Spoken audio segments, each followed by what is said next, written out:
Hello everybody and welcome. I'm just about to do some glazing using that celadon glaze that I mixed up. I've got here on the table here before me a whole batch of GP bowls. Before we can glaze them though, what we have to do of course is dust them. So what we're going to do is I'm just going to set the camera here up on this here tripod on top of this glaze bucket that I've got here, and hopefully I'm just going to work down the board here. Now, just using an old dustpan brush here, because it's the only brush I can find around this place. So these are actually only glazed on the inside. Alright, so we just have to concern ourselves with getting the dust off the inside. Incidentally, when you have biscuitware waiting to be glazed on shelves, it's best to stack it upside down on the shelf like that. Okay, so all the pots are upside down. It stops then dust and stuff accumulating in the bowls.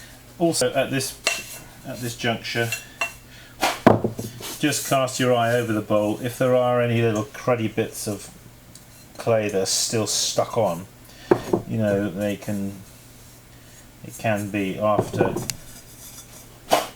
you've made them and you biscuit fire them, you suddenly see little bits that you ought to scrape off. Well, now's the time to do them. So if you've got a blade of a knife handy,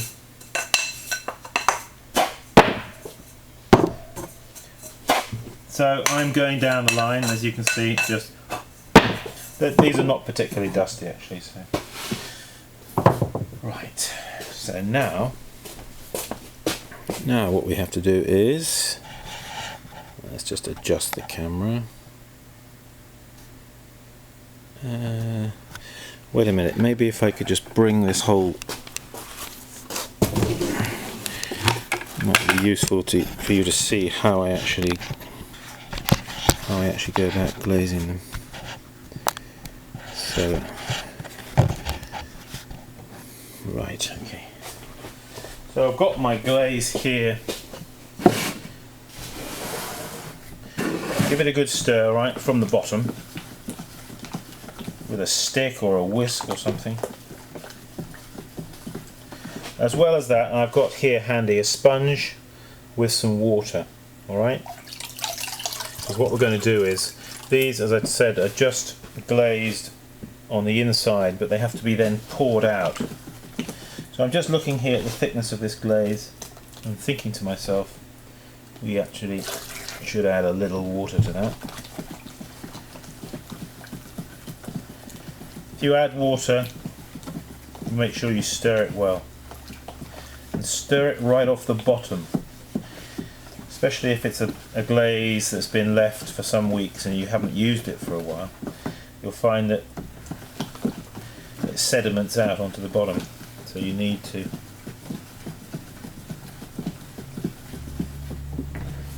there we are. Got a towel here handy as well. So let's start. If you've got a pouring jug like this, that's useful to have as well.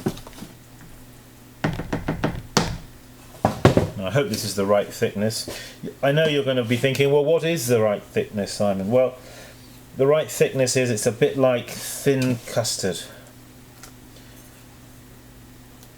It's just something you have to.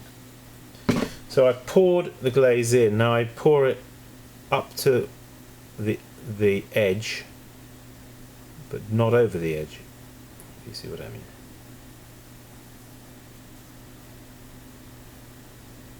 Alright, and then pour out. Now you see that little bit there where you poured it over the edge, that's what you use the sponge for now, just to go over that, like that.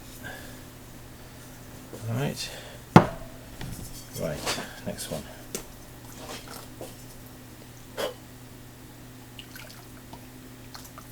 Pour in, and then, now you might think, oh my goodness, that looks terribly skillful. I'll never be able to do that. Not a bit of it. You will. Just a little technique that you need to learn if you keep practicing. After you've done it, after you've done a few bowls, you'll suddenly find that you can actually do it. Okay. Next one. You see, we work our way down the line.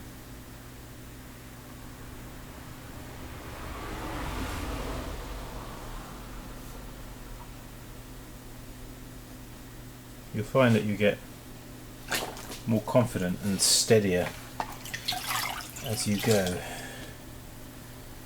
It's quite a good idea. Somebody might say, oh well, I wouldn't bother cleaning them off, I'll do them all at the end. Well, it's actually easier to do them now, because if you leave them to the end, the glaze dries onto the bowl and then on the edge, and you can't, I'm not saying you can't get it off, of course you can get it off, but it does not come off so readily as if you wipe it when it's wet. Trust me. I'm telling you.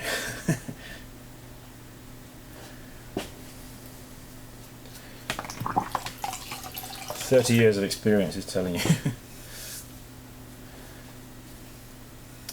Yep, this year I have my 30th year making pots. Might sound like a long time, but I feel like a baby. I feel like I've just begun. You never get to the end of learning with this game. I suppose in life in general as well, don't we? I think the day that arrives when we think we don't need to learn anymore, that's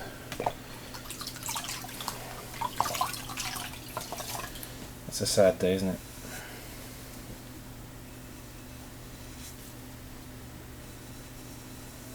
I'm so happy that there's still more to learn. I mean, it's like watching a good movie, isn't it? You kind of feel sad when you get to the end of it because it was so good. Oh, and you think, oh, there's no more. Or when you read a good book, you get to the end of the good book and you sort of go into a sort of mild depression because it was so good, but now it's all finished. No, this book is, there's one that'll keep you going all of your life. That's the good thing. So there you are. See, now I've done half a dozen of these, and I've still got a fair few more to do.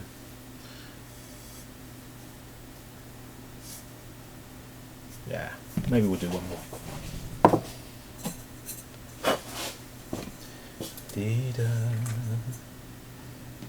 Pour it in.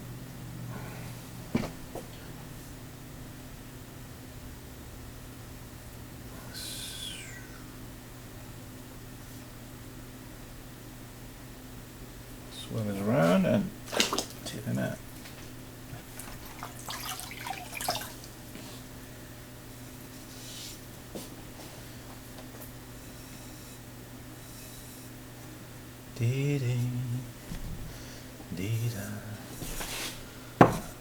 Well, we've done 7, we've got another 1, 2, 3, 4, 5, 6, 7, 8, 9, 10, 11, 12, 13, 14, 15, 16, we've got another 17 to do. Wow, that won't take long, will it?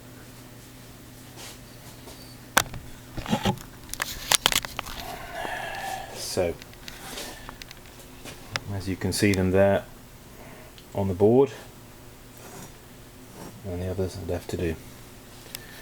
Okay, Simon Leach here saying, don't be afraid. Don't be afraid of the glaze. Get in there and get glazing, and the more you do, the better you'll become. Keep practicing. See you.